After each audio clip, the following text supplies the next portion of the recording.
Get out the way. Who got a watch? Who got the time? I'm raising the clock. Even in my feelings, grind don't stop. Got big dreams, want big rocks. I got plans, you got talk. Heard it's real cheap, but it's really gon' cost. I'm trying to get these ends, build empires with my friends. I'm about hell in my business. No time for stress over bullshit. You think success is an option? I'm trying to get this shit poppin' like woo, big move.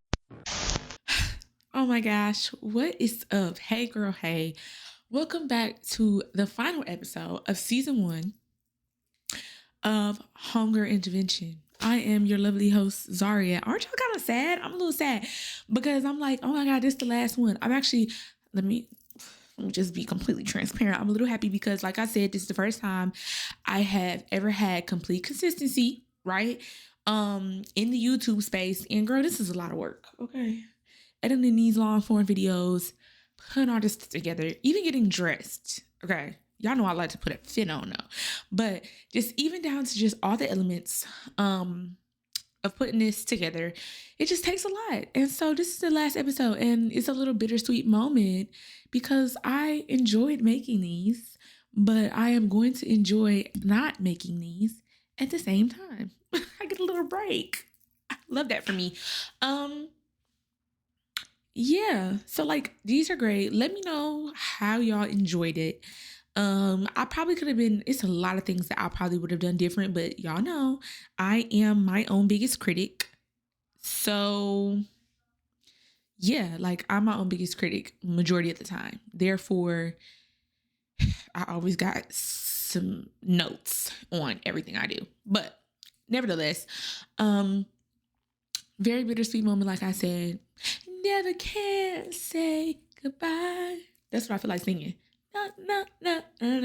I have a bunch of little like random bullets I want to talk about. I know what the intervention part I want to talk about today is, and I might hop into it just early. This is not going to be a long episode, unfortunately. Your girl, let me tell y'all why I'm on a time crunch with this video. I'm actually recording this video 3 days before y'all see it. Why? Because I've been sick all week. That wasn't fake.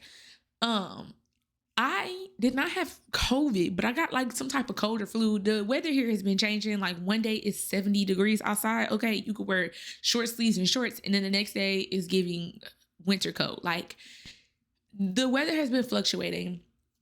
And girl, I was sick. Literally lymph nodes swollen, throat sore, and I was laying in bed and just like resting for the past like week almost.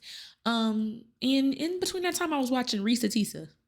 Really, because I didn't have anything else to do. Girl, I was sick. Taking Tylenol, cold and flu severe every 4 hours on the dot. You know, and sleeping my life away, because I don't know if y'all do this, but like when I'm sick, sleeping, if I can sleep, like if I'm not too sick to not sleep, is the best remedy. Like taking some medicine and closing my eyes, I wake up every nap, every sleep cycle feeling a little bit better, right? Never really worse, but better. So I really sleep my days away. So yeah, I've been sick all week. So this is like a very rushed kind of video because like I said, the last 2 videos I didn't want to record ahead of time. So yeah. And I am kind of clashing today. My shirt is clashing with the background and I'm missing a nail. But yeah, the shirt is clashing with the background, but you know, it's fun. It's colorful. Cool. If y'all want to know where this shirt is from, I can't even tell you because as I was putting it on, I realized I cut the tag out of it. Some of you might be asking, Zahria, why would you cut the tag out of a shirt? Well, when I have shirts like this that are tight fitted, I have sensory issues with the tag scratching my neck. So I typically cut them out and there's no tag on this. So I have no idea where this is from. It looks like something from Urban Outfitters just because I shop there a lot. And then jeans, girl, regular little Levi jeans. And I have on my little Balenciaga sneakers, if y'all can see them. I can't even lift them up. But yeah, this is the last episode. You can look forward to a season 2 though. Okay. I have kind of planned out what I want the season 2 to look like, where I want it to be, what I want to happen. even some guest speakers that I think I'm going to like insert virtually. I don't think, because season 2 is probably not going to be in this room.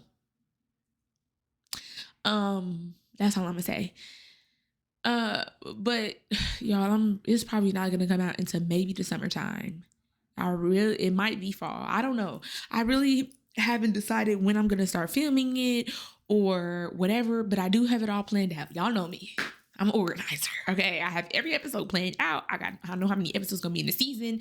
I just don't have a release date yet, but I will share. So make sure y'all follow Instagram, the Homegirl Intervention page, and me, because that'll tell you all you need to know, the ins and outs. So let's just hop into just what we're going to talk about today. Oops, sorry, y'all. Oh my God. This is actually really funny. So I fell down this rabbit hole, and I kind of just want to send y'all down this rabbit hole as well, because it made me start feeling crazy, and I'm not crazy. So background. Okay. I have a family member that suffered from schizophrenia. So I'm always really interested to learn things about it, and to see how those symptoms show up in other people. I'm very, very well versed in what happens, in that environment. So randomly on my For You page, there's a girl. There's actually been more than one person, but she showed up talking about how she felt she was being followed and gang stalked, right? She kept saying this term, gang stalked, and I had no idea what this means. So after looking it up, girl, I just need y'all to go see what I saw, because I'm just really confused now. Like, it's almost scary, because I cannot imagine living a life where I think that like almost everybody, like somebody standing next to me in Target is like following me and watching me. They like look at the cars around them like, yeah, this car is following me. And it's just like, it gets real creepy. Like, you have to go see it for yourself. Do I think that it exists outside of mental health issues? Absolutely, to a certain extent. But I need y'all to go fall down that rabbit hole, because that is a part of like schizophrenia I did not really know existed. I knew about the hallucinations. I knew about the auditory hallucinations where you're hearing things. I knew about just a bunch of things. The text messages, like the Da Vinci Code type of like scribbling and writings. I knew about that. I did not know about gang stalk. I knew that schizophrenia was also tied with a portion of paranoia, but I did not know about gang stalking. And I just want y'all to go look this up, because girl, I was down this rabbit hole for a minute, and I was like, let me get off here, because I feel like I'm being gang stalked. Okay. Like, what is going on? Like, I never paid attention to people in the grocery store. Now I'm looking at somebody's grandma, and I'm like, is she in a costume? Like, I don't know, y'all. Very weird rabbit hole. If you are already on the verge of psychosis, or already on the verge of a, what do you call them, manic episode, don't go down that rabbit hole. Okay, trigger warning, because girl, I was very creeped out by this. My second bullet point was shout out to the Morticians. Shout out to the Morticians, because I was talking to my stepmom the other day, and she is a registered nurse, and she had to go help prepare the body of one of her friends. And that's something I pray. Okay. I would tell Elise, all my friends, Maya, Evan, Jennifer, everybody, Ajay, everybody who's watching this, that's my close friend. I love y'all so very much. But if y'all ask me to prepare your deceased body, I don't know if I can do it. Okay. I'm not sure if I can do it. And I was just talking to her about it. And of course, because she's a registered nurse, like, this is simple to her. Like, oh, it's no big of a deal. Like, I've seen dead bodies a million times, but something about not only being around dead bodies, but also being around people that you knew that are no longer living. I don't think I have it in me.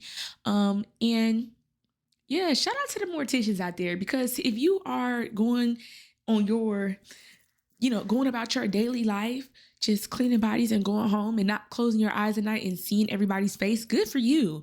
Let me know in the comments, like, how y'all put mind over matter, because I don't think I could. I think that if I were to see people and then they make noises, like, if y'all know anything about that, like, sometimes the body lets out the last breath, sometimes they groan and moan and make all these noises.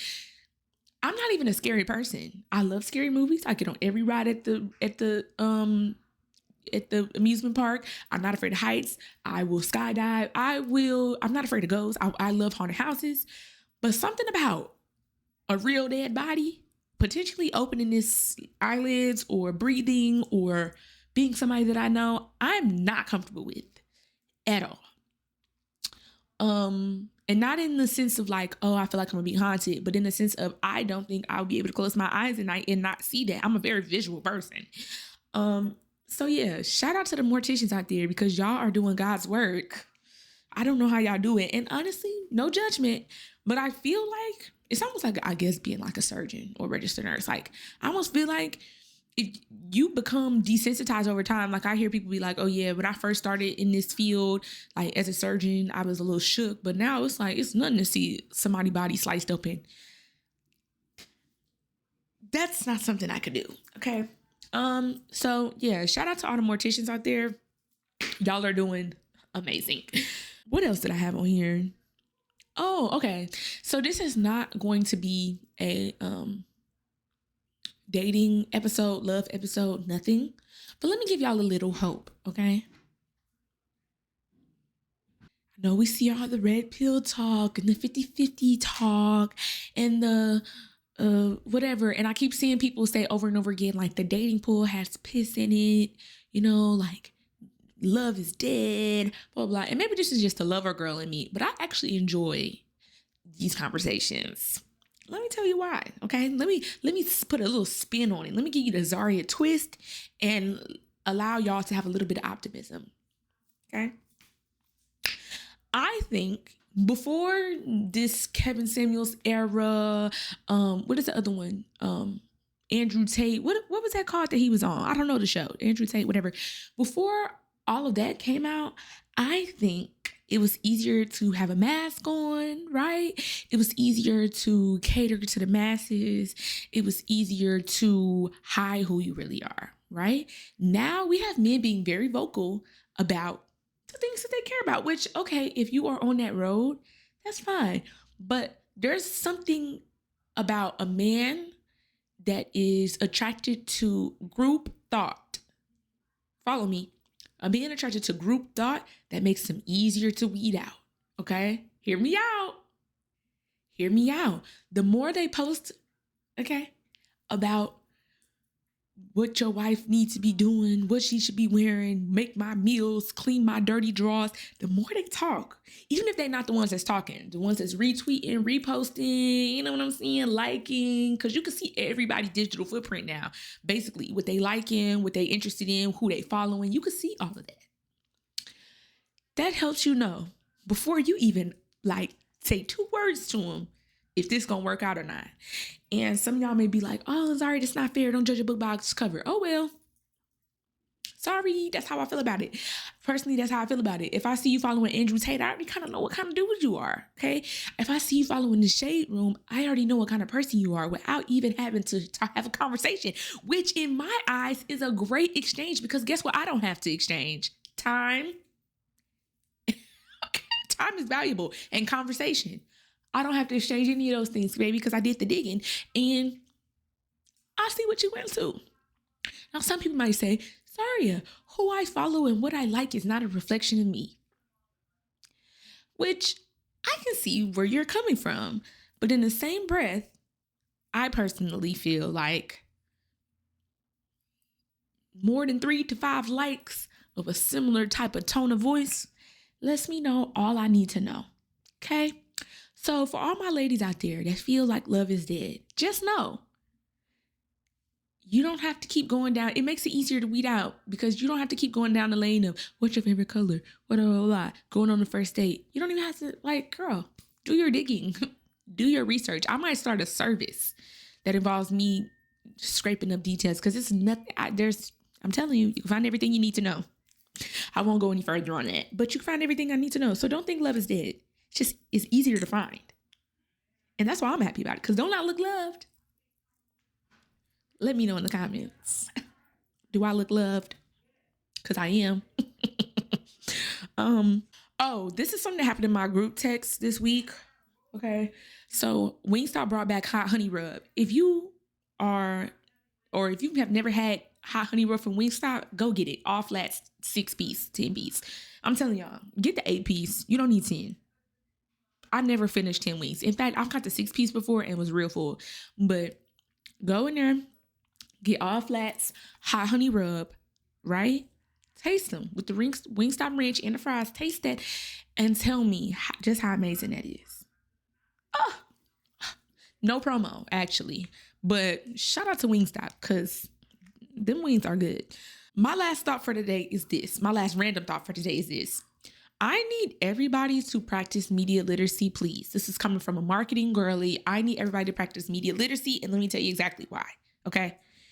There's too many times I see something in bold headline or with the I got 5 on it, scary us theme music in the background with some weird conspiracy that's been mixed up. And people are just taking it as face value and fact without doing the research. Everything y'all see in bold highlight is not true. And I need y'all to understand that everything that you see on social media is not true, right? Some couple arguing at a restaurant and they're recording the table and they're having a conversation. 80% of the time, y'all, it's a skit. Y'all know this, right? I don't think a lot of people know this. I need y'all to do the research. Learn to just scroll past and be like, you know what, let me Google this and let me research. Learn to look things up and not just always take things as fact. And this is specifically for this is gonna hurt, okay? But my older group that's on Facebook, and y'all be having these deep fried pictures that'll be like UFO sighting. Not saying I don't believe in aliens, but what I'm saying is y'all will find the most unrealistic looking post and believe it is true. I mean, no shade to my mom and my dad, but this group of people, 40 plus, 50 plus, I am concerned, okay? Because the type of things y'all have on this app that y'all take as fact, I'm talking about somebody could put a fake statistic. 80% of children under the age of 20 die from chewing gum. And they say, and here goes your mom calling you. Girl, you need to stop chewing gum. Okay? I just heard gum is killing people y'all age. I don't know what they got in it, but they trying to kill you. They got chemicals in it. Then all you say is, what are you talking about? What kind of chemicals? I don't know. I don't know. They always say, I don't know. They have no other information to add to this 80% people my age die from chewing gum. I need y'all to do the research. Media literacy is very important and it helps you and everybody around you, okay? Just like the ones on TikTok. I'm talking to my age group now. Everything on TikTok not real. Just because it got the little, I got 5 on it, doom, doom, music in the background. It's not real. It's not real, okay? And every once in a while, maybe I say 3 times a year, I get fooled too, which means you did pretty good. Okay. You might have had some CGI AI stuff going on because I really disbelieve everything before I even believe it. I'm sometimes could be a little bit of a contrarian, I'll admit. But yeah, media literacy, very important. I need everybody to don't look at something and just automatically take it as real. Okay. Look it up first. All right. Today's topic is, and let me put on my shades because I have to just step into this era real quick.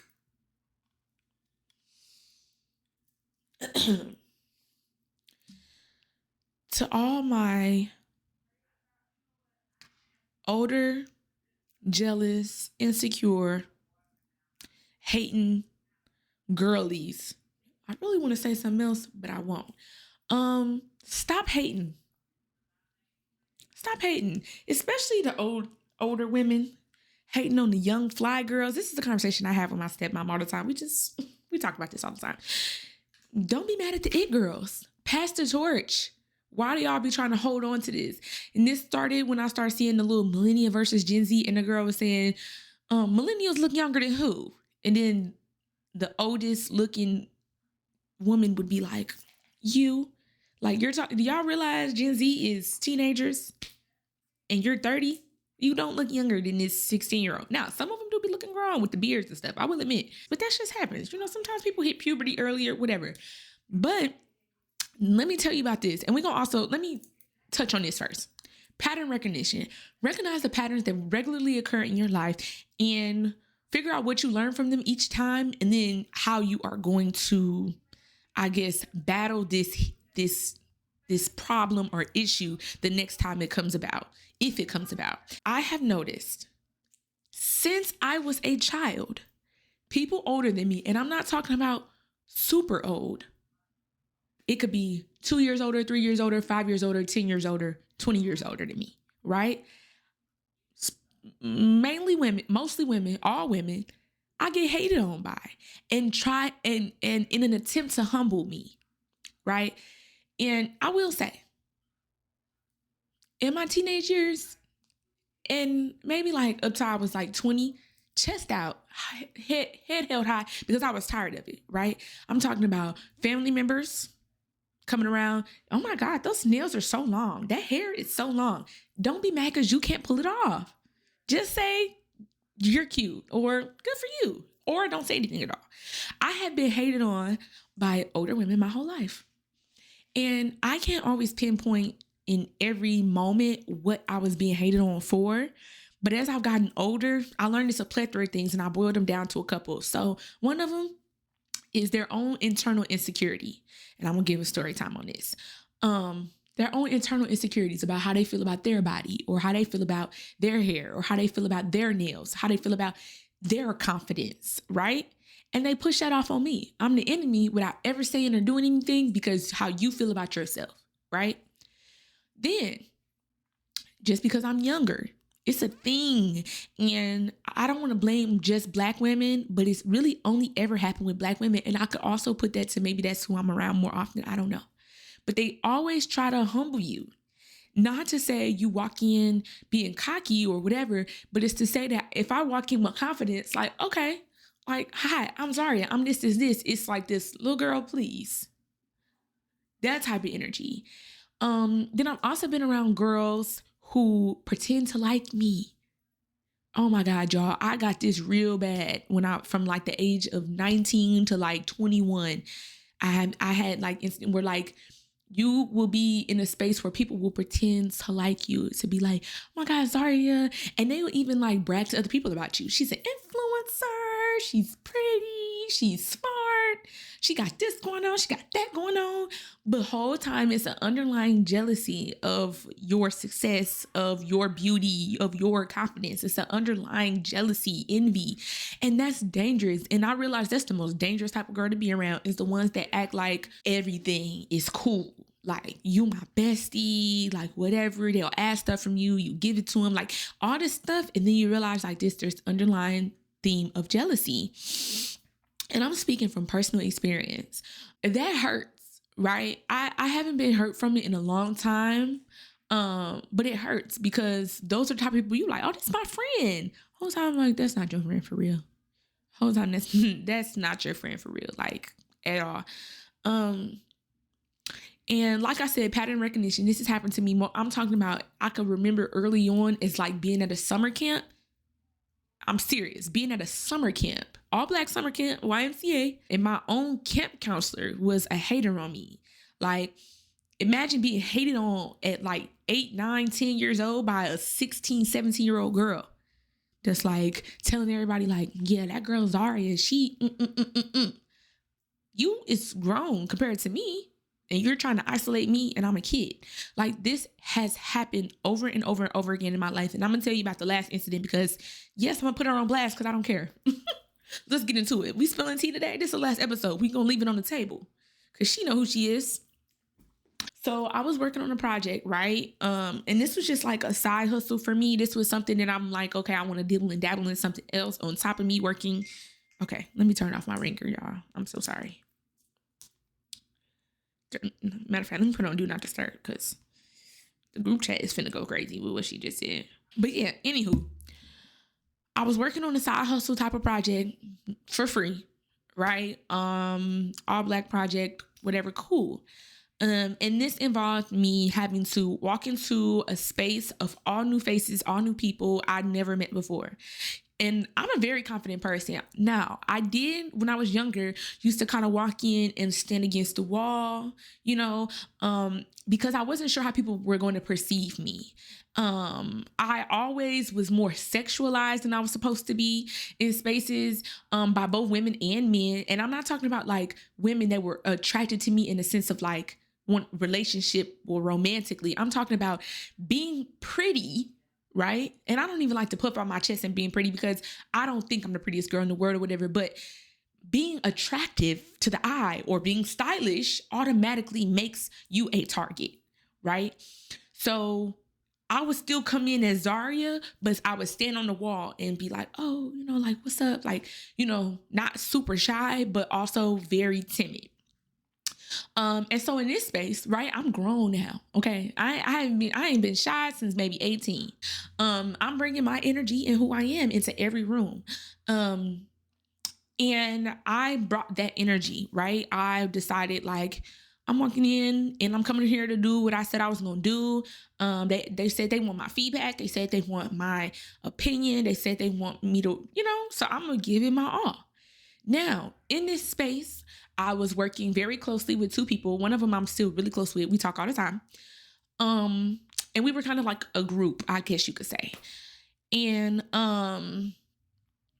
in the group setting, I started to get kind of like weird energy. Now, remember we talked about intuition. Go back and watch that episode if you haven't.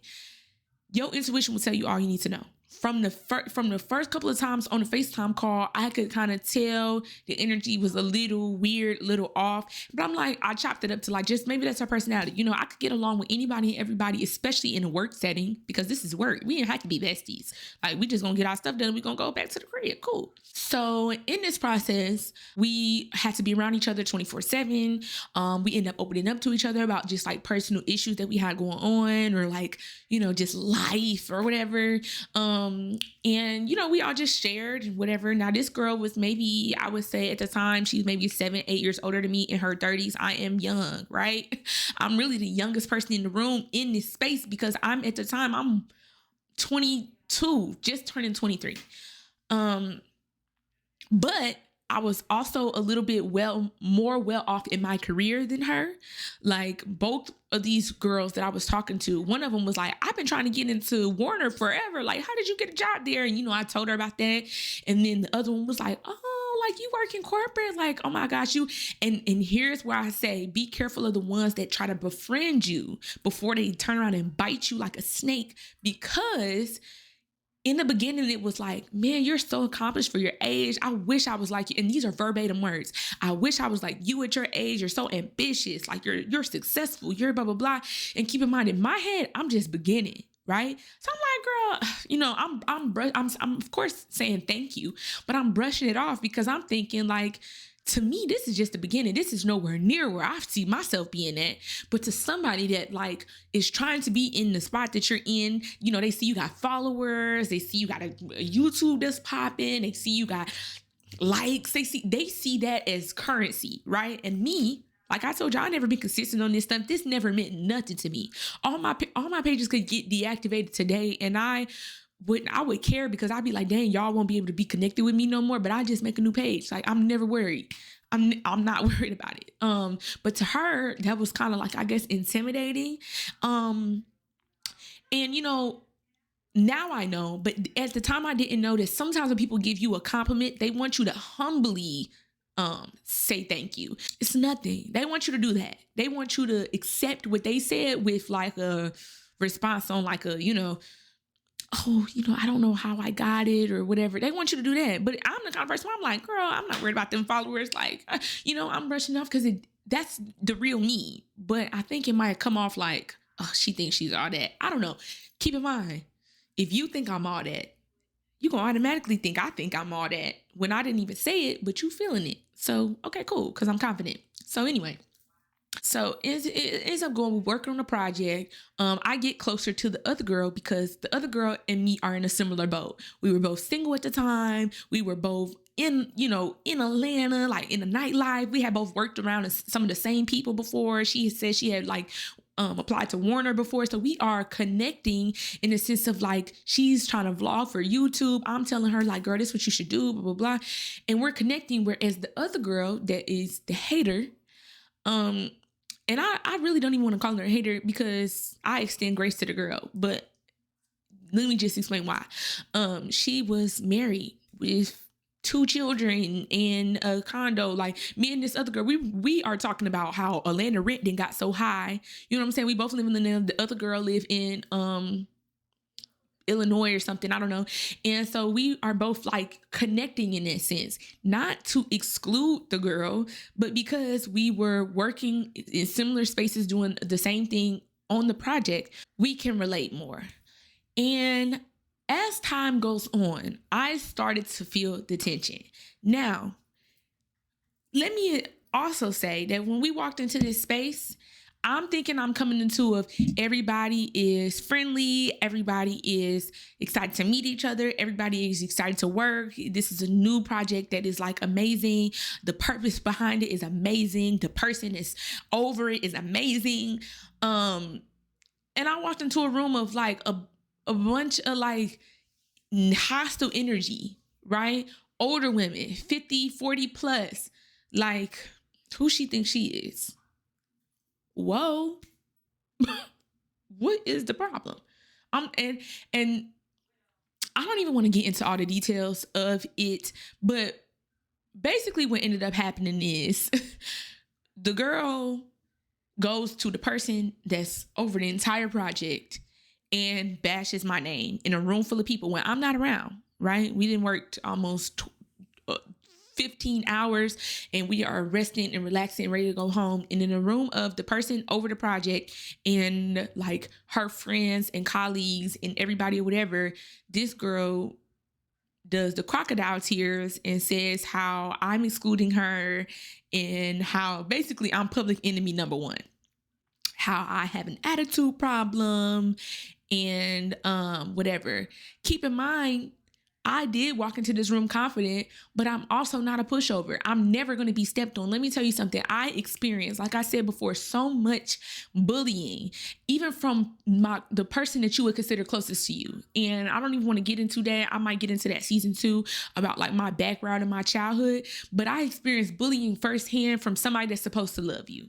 Right? Somebody that is supposed to be the most nurturing, uplifting person in your life. And it caused me to have a reaction of, I'm not going to be stepped on, right? When somebody looks me in my face and says something to me in a weird tone, I'm not just going to suck it up and just kiss butt. I'm not going to do that. And I refuse to do that because I did it for a period of my life and I decided I'm not doing it no more. So yes, I may come off standoffish if you are calling me like, just have her do it. She's the intern. What are you doing? What are you supposed to be doing right now? If you're talking to me like that and I'm a grown woman, keep in mind I am the youngest here, but if you're talking to me like that, I'm going to be looking at you like, wait a minute, who are you talking to? And unfortunately, that's just the kind of person I am. Because guess what? In real professional corporate spaces, no one talks to me like a subordinate. I don't care if you have the most entry level position of the workplace that you're in. Nobody's supposed to be talking to you like a subordinate. Nobody's supposed to be talking to you like a indentured servant. And that's just the honest to God truth. So no, I wasn't coming off as friendly because now I'm in defense mode all the time against people who are being rude to me, but never to her because we were in the same boat. Right? So you already going into a room with people that probably already feel a certain kind of way and you begin to tarnish my name. When I'm not there to defend myself, not, can we put her in here and we all talk? Not, okay, let me talk to her first. Like nothing. She never brought anything or any issues up with me and went straight to like basically the CEO. And that was just that. Right. And it's so much other stuff that goes into the story, y'all, that I'm just not going to get into. But my thing is this, some people, right, will try to go low and I'm talking about the lowest of lows, to feel superior, to feel better about themselves. And then what I was also going to say about that, y'all, too, is I will always come off as the bully because I never go to anybody about my problems. I never go to anybody about my problems. I'll never go cry to somebody first when I'm being mistreated. I'll never go and try to like plead my case to one side. I'll never go and try to defame someone else's character to make me look in a better light. I'll never do that. I'll never do that. So you can always jump the gun on me and do it first because I'm not going to do it. And in a situation where I was really getting bullied, right? I was being left out of group chats. I was purposely being not communicated with. I was, being talked about with other people in a situation where I was technically being bullied, but it didn't look like bullying because you can't bully somebody who don't give a, you can't bully somebody that don't care because I just don't care. Unfortunately, I don't care. And this is where the cockiness of Zahria come in, because the type of person that does certain type of stuff, I'm not even intimidated by, because I'm like, girl, I wouldn't want to be in your shoes if mine was on fire. Okay. But yeah, I'm going to always come off like the bad guy. And remember, we talked about that in another episode. I don't mind being the villain, especially if I know that, like, if I'm not the villain, it means I have to kiss butt. It means I have to be fake. It means I have to be a watered down version of myself, like super palatable. If it means I have to be, super just inferior to another person's ego, I'm going to be the villain. So in the situations where I really looked like the villain, but I could have been nastier, I could have been eviler, I could have been more vindictive, and I wasn't, I saved y'all. It's over and it's done with. And I'm not God. I'm not dealing karma out. I'm not, giving people the consequences for their actions. I just let life run its course. And focus on me. But yeah, that's just to say, don't be a hater and don't be jealousy. And when you feel envy in your heart, right, or you feel jealousy, evaluate what you got going on. And I don't know, be vocal about it. Like, girl, I don't know why I'm feeling some type of way. Maybe it's because I'm broke right now. You got a bunch of money, but blah, blah, blah. Like, I don't know. Say that. But don't be fake friends with somebody. And the only reason I'm even telling y'all this story is because, like I said, this has been an ongoing pattern in my life, and I have experienced it time and time and time and time and time again. And some might say it's because I'm not conquering. I know people will say, like, you're not conquering the problem or handling it in the right light. Maybe that's why I keep occurring. But no, I've done different things every single time. I have done violence. I have done nonviolence. I have done, like, literally everything you could think of. And every time it just show back up. But now I know how to deal with it. Now I see it when it's coming, and I know how to, get away from it before it gets too close to bite. But yeah, that is all for today's episode. Oh, book of the day. Oops, I'm jumping the gun, girl. I'm trying to get out of here. This is the book I actually just started. So if y'all want to read this with me, let me know. It is called The Calling. 3 Fundamental Shifts to Stay True, Get Paid, and Do Good by Ra Goddess. I'm also reading this book called Soil. Y'all probably saw this behind me. If y'all want to read this with me, I got this for my birthday. My best friend gave me this book and it's so cute. But if y'all want to read that with me, y'all can, and we can chit chat about it. What chapter am I on? Also, y'all send me some good bookmarks because I'm always losing bookmarks and I don't know why. I'm on chapter 3 right now. So if y'all want to catch up, it's only maybe you probably got to catch up 50 pages, which is nothing. You can get 50 pages done. But then the quote I want to read from this is from this portion of the book on page 38, where she says, when your beliefs do more harm than good. And she says, when you have core beliefs that are empowering, they encourage and motivate you to act in ways that reflect the best of who you are. This means your thoughts, feelings, and actions will then produce positive experiences that make you feel good about yourself and your circumstances. And I thought that was a good way to wrap up this episode after talking about, somebody's own insecurities and whatever, jealousy, making them act out towards others, and not even putting out their best self, right? Because of those limiting factors.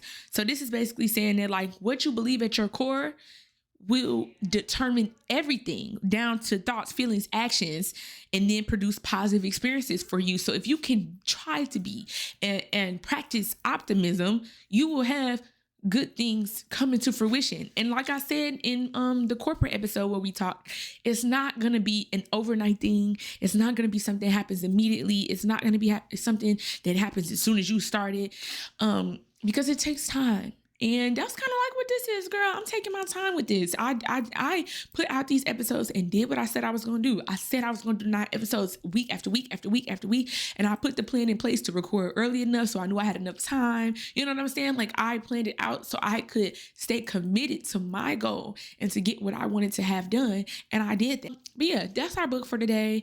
Our song of the day is Pop Mosh by MONEYBAGGYO. Yes, I am making it the song of the day, because if you find yourself trying to dumb yourself down, or you find yourself trying to not outshine other people because your light shines so bright, like you putting the umbrella over your light to not outshine other people, give it up. Pop your, you know, we shouldn't be holding back. We shouldn't be holding back.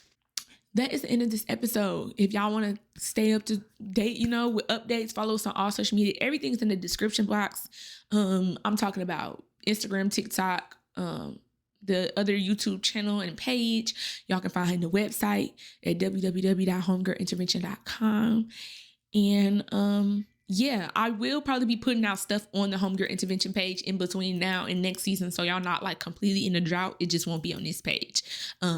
And this is probably the last episode. Yeah, this will be the last episode on this page, because I will be taking season 2 straight to that page. So if you're not over there already, go do that. And I look forward to seeing y'all next season.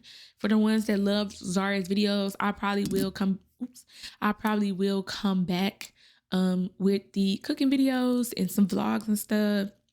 Let y'all in. But I don't know. I'm going to say, go into this new week unapologetically, right? Not being sorry for your light being too bright and people got to put on their shades and squint, okay? Because sometimes you just shine a little too bright. Yeah, love y'all so very much. See y'all in the next episode. Bye. Order in the court. Me first, you sure? On my time, been off yours. Boss bitches to the floor.